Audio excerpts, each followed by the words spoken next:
से प्यार, कोई कहता बच्चों से प्यार। लेकिन इसकी छोटी सी कथा सुनाओ यदि आप आज्ञा करो तो। फिर आप लोग बताना कि कौन किससे प्यार करता है। सच्चाई बोल रहा हूं आज, ध्यान से सुन लेना, काम आएगी आपके। आपको लगता है ये मेरे से प्यार कर रही है, ये लगता है मेरे से ये प्यार कर रहा है। बच्चों को लगता है माँ बाप प्यार कर रहे हैं, माँ बाप को लगता है बच्चे प्यार कर रहे हैं। छोटी सी कहानी है, जरा सी 1-2 मिनट की सुनो। उज्जैन की कहानी। उज्जैन में एक राजा रहा करते थे, बहुत अच्छे धर्मात्मा राजा थे। वो ऐसे राजा थे कि अपनी पत्नी से बहुत प्यार करते थे। विक्रमादित्य, विक्रम संवत सुना होगा, विक्रमादित्य के भाई थे। भर्तृहरि उनका नाम था। क्या नाम था? भर्तृहरि। भर्तृहरि नाम के एक राजा थे, उनकी बहुत सुंदर पत्नी थी। वो बहुत प्यार करते थे अपनी पत्नी से, बहुत प्यार। एक दिन क्या हुआ कि उनके राज्य में एक ब्राह्मण आए, वो बड़े तपस्वी ब्राह्मण। उन्होंने तपस्या की तो तपस्या से कोई देवता प्रसन्न हो गए और देवता ने उन्हें एक फल दिया। बोले तुम ब्राह्मण ये फल खा लो, सदा जवान रहोगे और अमर हो जाओगे। ये फल जो खाएगा सदा जवान रहेगा और अमर हो जाएगा। पंडित जी ने फल लिया और पंडित जी को लगा मैं जवान रहकर और अमर होके क्या करूंगा। ये जो हमारे राजा भर्तृहरि हैं ये बहुत अच्छे राजा हैं, यदि ऐसा राजा अमर हो गया तो ये देश सदा के लिए अमर रहेगा, ये देश हमारा सुरक्षित रहेगा। भाई देश है तो सब है, अच्छा राजा होना चाहिए देश का। भर्तृहरि हमारा अच्छा राजा है। तो पंडित जी फल लेकर गए, एकांत में मिले। महाराज यहाँ आओ, अकेले में। महाराज ये फल आप खा लेना, इससे आप सदा जवान रहोगे और अमर रहोगे, आपको कोई मार नहीं सकता, मैंने तपस्या करके पाया। राम राम। पंडित जी चले गए। राजा भर्तृहरि ने फल देखा, वाह। लेकिन राजा को तो प्यार था पत्नी से, उनको लगा यदि ये फल मैं खाता हूं तो मैं जवान रहूंगा, और यदि मेरी पत्नी फल खाएगी तो वो सदा जवान रहेगी, और वो जवान रहेगी तो मैं सुख लेता रहूंगा, आनंद लेता रहूंगा। तो मेरी पत्नी को फल खिलाता हूं। तो पत्नी के पास गए, भाग्यवान सुनती हो? हाँ हाँ महाराज, ये लाया हूं तुम्हारे लिए, फल खाओ। क्या होगा? तुम सुंदर हो जाओगी और सदा जवान रहोगी, खाओ। अच्छा मैं भोग लगा के खाऊंगी। भर्तृहरि चले गए। पत्नी ने फल रखा। पत्नी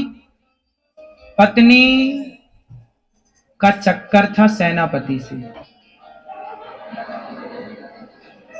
है क्या सही?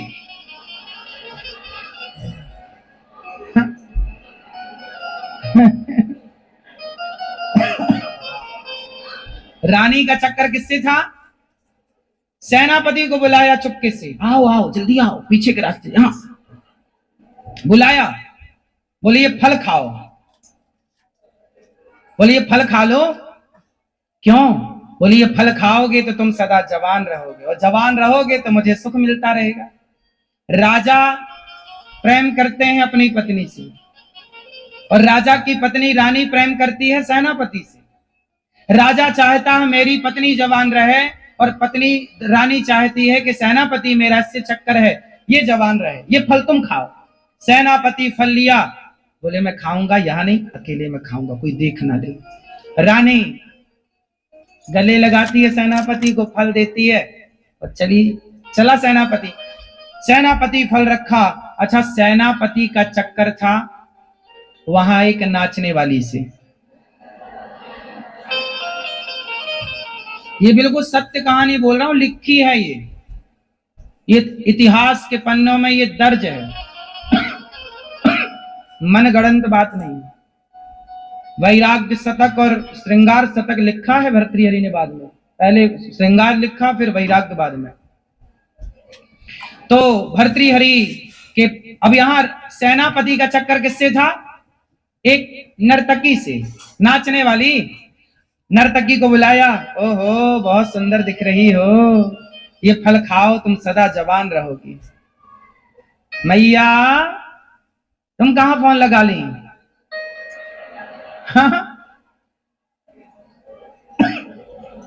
ये प्रसंग चल रहा है, अभी न फोन लगाना कहीं।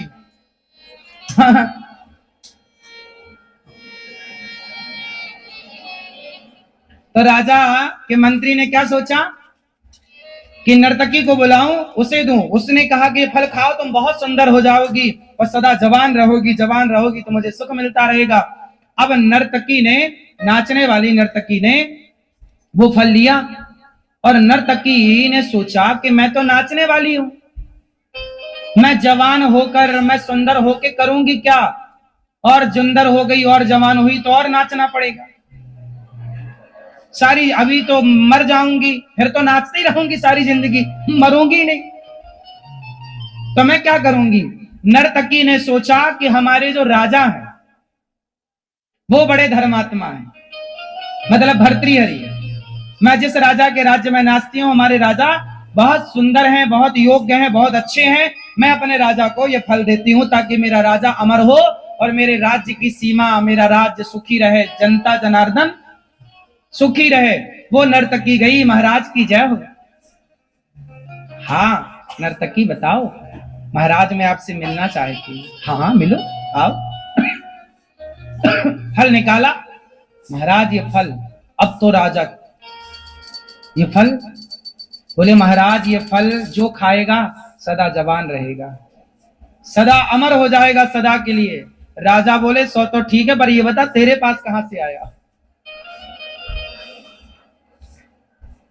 अब देखो नर्तकी ने कहा महाराज मैं सेनापति से बड़ा प्यार करती हूं, मेरे सेनापति ने मुझे दिया। सेनापति को बुलाया, सेनापति ये फल तेरे पास कहां से आया। महाराज अपराध क्षमा करो, ओ रानी जी हमसे बहुत प्यार करती हैं। अब फल कहां से आया, राजा को पता चल गया कि रानी को तो हमने ही दिया था। उस राजा को वैराग्य हो गया, तुरंत उसने घर का परित्याग कर दिया कि मैंने जिस स्त्री से प्रेम किया उस स्त्री को तो किसी और से प्रेम था, उस स्त्री ने जिससे प्रेम किया उसे तो किसी और से प्रेम था, उसने जिससे प्रेम किया उसे तो किसी और से प्रेम था। ऐसे ही है संसार का चक्र। आपको लगता है कि आप पति से बहुत प्रेम करती हो, आपका पति आपसे बहुत प्रेम करता है, नहीं। सच्चाई ये है, हमें लगता है कि हम आपसे प्रेम करते हैं पर आप किसी और से प्रेम करते हैं, वो किसी और से प्रेम करता है। सारी जिंदगी हम इस गलतफहमी में जीते हैं कि ये व्यक्ति हमसे प्रेम करता है। हर व्यक्ति अपने स्वार्थ को रखकर प्रेम करता है। आपसे स्वार्थ है तो प्रेम है, आपसे स्वार्थ नहीं है प्रेम नहीं है। यही जीवन की सच्चाई है। कोई किसी से प्रेम नहीं कर रहा है, लग रहा है कि ये बहुत प्रेम कर रहा है, इसलिए कहता हूं प्रेम करना ही है तो जगत से नहीं जगन्नाथ से प्रेम कर लो, भगवान से प्रेम करो। स्त्री के साथ रहो, पुरुष के साथ रहो।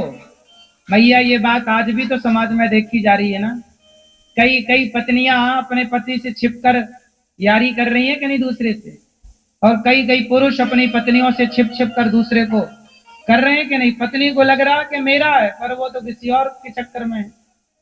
सब जगह अब यही खेल चल रहा था। इसलिए इस गलतफहमी में बिल्कुल ना रहो कि आप जिससे प्यार करते हैं वो आपका है या आपकी है। कोई किसी को नहीं जान रहा है। कोई किसी के मन की जान ही नहीं सकता, इसलिए हमें किसी के मन की जानना भी नहीं है।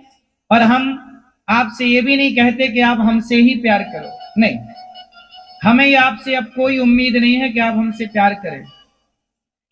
अब हम